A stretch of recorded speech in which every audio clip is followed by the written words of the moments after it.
ഇന്നത്തെ വീഡിയോയിലേക്ക് എല്ലാവർക്കും സ്വാഗതം.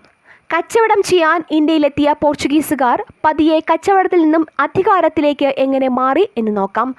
1498 മുതൽ 1504 വരെ 6 പോർച്ചുഗീസ് വാണിജ്യ സംഘങ്ങൾ ഇന്ത്യയിൽ വന്നുപോയി. 1498 Vasco da Gama, 1500 Pedro Alvares Cabral, 1501 Nova, 1502 വീണ്ടും ഗാമയെത്തി, 1503 അൽബുക്കർക്ക്, 1504 ലപ്പോസോറസ്. ഈ ഒരു 6 വർഷം കൊണ്ട് പോർച്ചുഗീസുകാർക്ക് ഇന്ത്യയിൽ, കേരളത്തിൽ കൊച്ചി, കണ്ണൂർ, കൊല്ലം എന്നിവിടങ്ങളിൽ വ്യാപാരശാലകളും അതുപോലെ കൊച്ചിയിൽ പലയിടത്തും സൈനിക സങ്കേതങ്ങളുമായി. പോർച്ചുഗൽ രാജാവ് മാനുവൽ ഒന്നാമൻ ഈ പോർച്ചുഗീസ് സ്വാധീന പ്രദേശങ്ങളുടെ ഭരണകാര്യങ്ങൾക്കായി ഒരു റെസിഡന്റ് അഡ്മിനിസ്ട്രേറ്ററെ, ഒരു വൈസ്രോയിയെ നിയമിച്ചു. വൈസ്രോയിയുടെ കാലാവധി 3 വർഷമായിരിക്കും എന്ന് വ്യവസ്ഥ ചെയ്തു.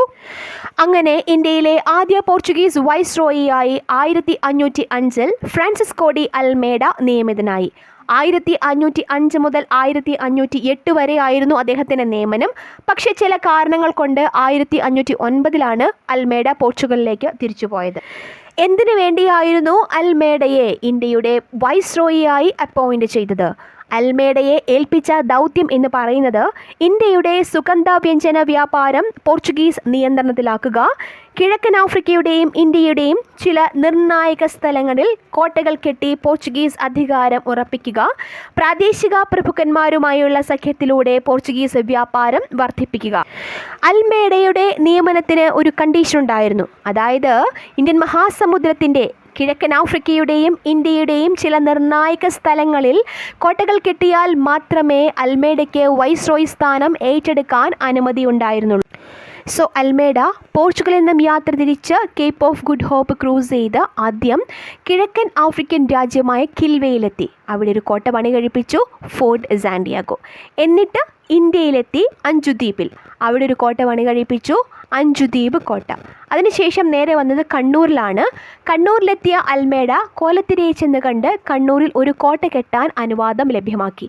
അങ്ങനെ കണ്ണൂരിൽ സെൻറ്റ് ആഞ്ചലോസ് കോട്ട പണി കഴിപ്പിച്ചു. അതിനുശേഷം അൽമേഡ കൊച്ചിക്ക് വന്നു. കൊച്ചിയിലെത്തിയ അൽമേഡ തടിക്കോട്ടയായിരുന്ന ഫോർട്ട് സാന്റിയാഗോ ബലപ്പെടുത്തി ഫോർട്ട് മാനുവലാക്കി. അതിനുശേഷം ഇന്ത്യയിലെ വൈസ്രോയ് സ്ഥാനം അൽമേഡ ഏറ്റെടുത്തു.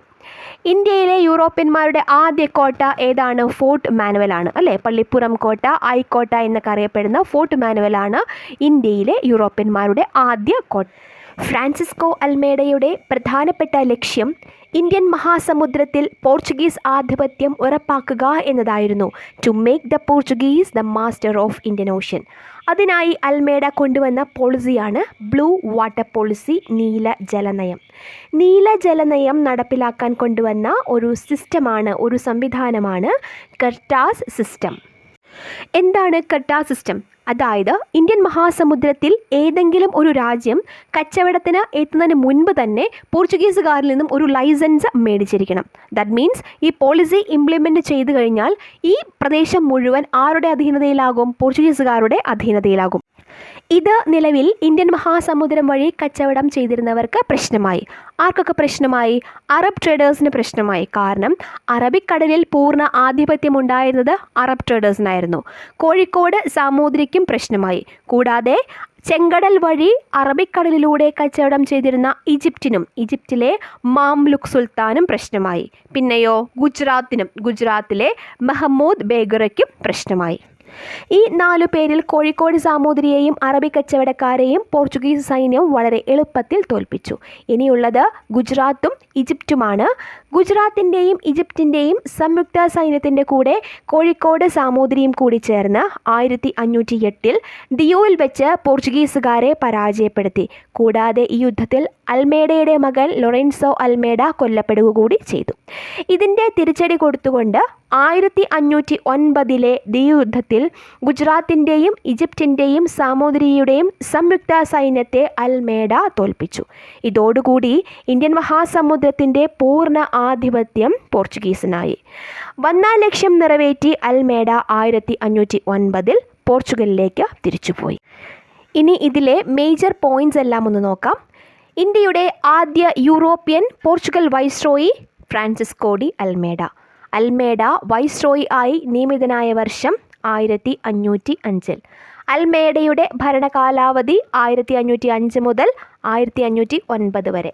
അൽമേഡ നിർമ്മിച്ച കോട്ടകൾ: ഫോർട്ട് സാന്റിയാഗോ കിൽവ, അഞ്ചുദീപ് കോട്ട അഞ്ചുദീപ്, സെൻറ്റ് ആഞ്ചലോസ് കോട്ട കണ്ണൂർ, ഫോർട്ട് മാനുവൽ കൊച്ചി. ഇവയെല്ലാം 1505 നിർമ്മിക്കപ്പെട്ടത്. ഇവയിൽ അഞ്ചുദീപ് കോട്ട, സെൻറ്റ് ആഞ്ചലോസ് കോട്ട, ഫോർട്ട് മാനുവൽ ഇവ മൂന്നും എവിടെയാണ്? ഇന്ത്യയിലാണ് അല്ലേ. ഇന്ത്യൻ മഹാസമുദ്രത്തിൽ പോർച്ചുഗീസ് ആധിപത്യം ഉറപ്പിക്കാൻ അൽമേഡ സ്വീകരിച്ച നയം നീല ജലനയം. നീല ജലനയം നടപ്പിൽ വരുത്താൻ അൽമേഡ സ്വീകരിച്ച സംവിധാനം കർട്ടസ് സംവിധാനം.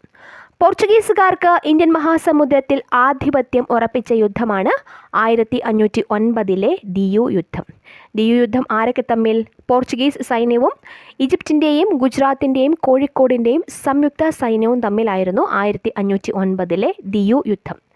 അടുത്ത വൈസ്രോയി ആയി വരുന്നത് അൽബുക്കർക്കാണ്. അത് അടുത്ത നെക്സ്റ്റ് വീഡിയോ ആയിട്ട് ചെയ്യാം.